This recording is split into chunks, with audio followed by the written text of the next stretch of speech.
بسم اللہ الرحمن الرحیم۔ حضرات گرامی، قرآن کریم کا چوتھا پارہ جس کی ابتدا اسی سے ہوتی ہے کہ آپ مقام تقوی اور نیکی پہ فائز کب ہو سکتے ہیں؟ جب سب سے زیادہ اپنی پسندیدہ مرغوب اچھی چیز اللہ کی راہ میں قربان کریں۔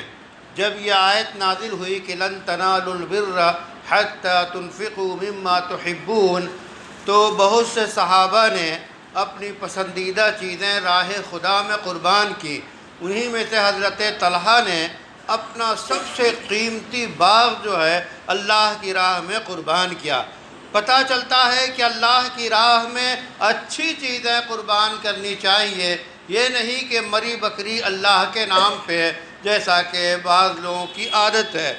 اس کے بعد اللہ تعالیٰ نے بتایا ہے کہ اس روئے زمین پہ سب سے پہلا جو گھر ہے وہ اللہ کا گھر ہے، یعنی بیت اللہ کی تعمیر ہوئی ہے، اور حج جو ہے بیت اللہ کی وجہ سے فرض ہے کہ بیت اللہ ہی اصل بنیاد ہے حج کی فرضیت کی۔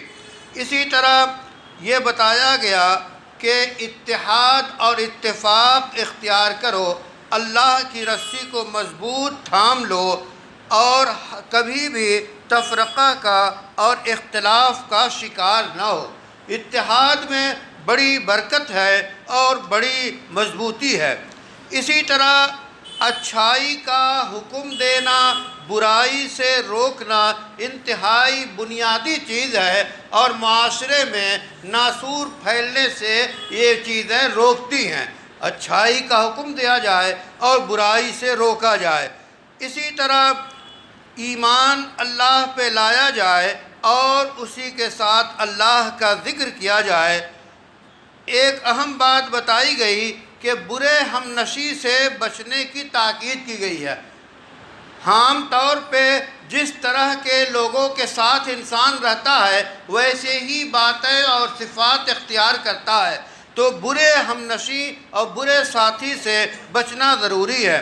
اس کے بعد غزوہ بدر کا پورا نقشہ کھینچا جاتا ہے اور غزوہ احد کی سرگزشت بیان کی گئی ہے، اور یہ بتایا گیا ہے کہ امت کی شکست و ریخت میں اور جو ہے گناہوں سے دوری کا کردار ہے، یعنی جب نیکی اور بھلائی ہمارے اندر ہوگی تو ہماری فتح ہوگی۔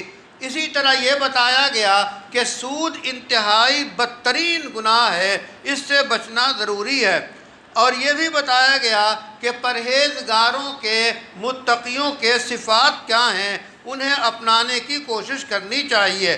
پھر بتایا گیا کہ یہودیوں کے اختلاف کی رودات سنائی گئی۔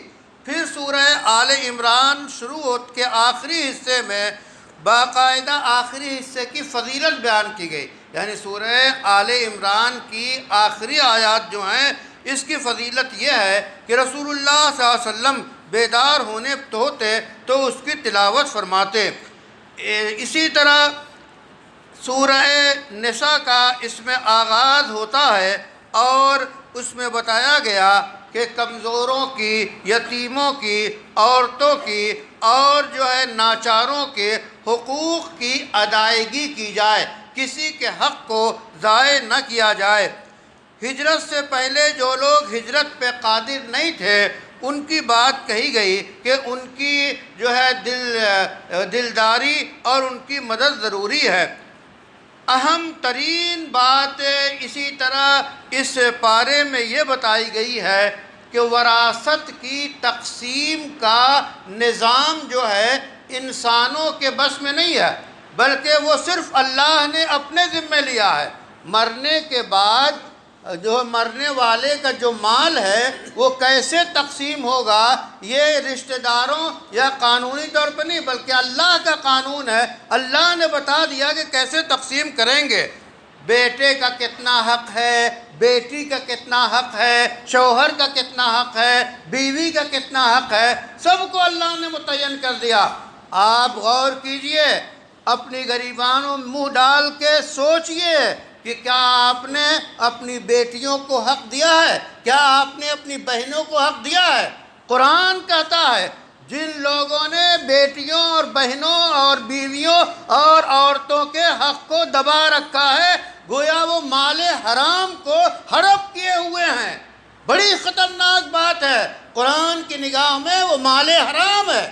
بیٹی کا حصہ جو ہے، بہن کا حصہ، بھائی باپ کا انتقال ہو گیا اور جو ہے بھائی سب لے کے بیٹھ جاتے ہیں، بہنوں کو نہیں دیتے اور کہتے ہیں تم کو ہم نے جہیز میں دے دیا۔ یہ سب جو ہے غلط بات ہے۔